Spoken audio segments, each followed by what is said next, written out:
নমস্কার, আমি clinical dietician Surangana Rana. Diabetic পেশেন্টরা কি খেজুর ডায়েটের মধ্যে রাখতে পারবেন? এই জিনিসগুলো নিয়ে অনেকের কিন্তু কোয়েশ্চেন থাকে। চলুন আজকে সেটা নিয়ে কথা বলি। খেজুরে আমরা কিন্তু গ্লুকোজের মাত্রা প্রচুর পরিমাণে পাচ্ছি, ফ্রুক্টোজের মাত্রা কিন্তু প্রচুর পরিমাণে পাচ্ছি। তো দেখতে গেলে এই গ্লুকোজ আর ফ্রুক্টোজ বডিতে গ্লুকোজের মাত্রাটা মানে সুগারের মাত্রাটা প্রচুর পরিমাণে বাড়িয়ে দিতে সাহায্য করে।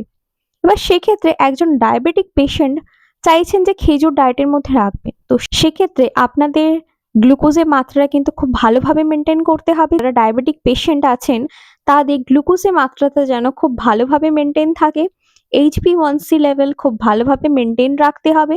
যখন দেখবেন যে আপনাদের সুগার টোটালি মেনটেন আছে, দেন ডেফিনেটলি তবে গিয়ে খেজুর অবশ্যই একটা বা দুটো ডায়েটের মধ্যে রাখতে পারবেন। আদারওয়াইজ যাদের আনকন্ট্রোল ডায়াবেটিস আছে তাদের ক্ষেত্রে কিন্তু একেবারেই অ্যালাউ করা পসিবল না। ডায়াবেটিস লেভেল যদি মেনটেন থাকে দেন ডেফিনেটলি আপনারা খেজুর ডায়েটের মধ্যে রাখতে পারেন, তবে অবশ্যই একজন ক্লিনিক্যাল ডায়েটিশিয়ান আর নিউট্রিশনিস্টের কাছে পরামর্শ করিয়ে কিন্তু এগুলো ইনক্লুড করবেন। সুস্থ থাকবেন, ভালো থাকবেন। নেক্সট পরের ভিডিওতে আর আমার সাথে কন্ট্যাক্ট করতে চাইলে স্ক্রিনে দেওয়া নাম্বারে অ্যাপয়েন্টমেন্ট বুক করে নিতে পারেন বা মেল করেও অ্যাপয়েন্টমেন্ট বুক করে নিতে পারবেন।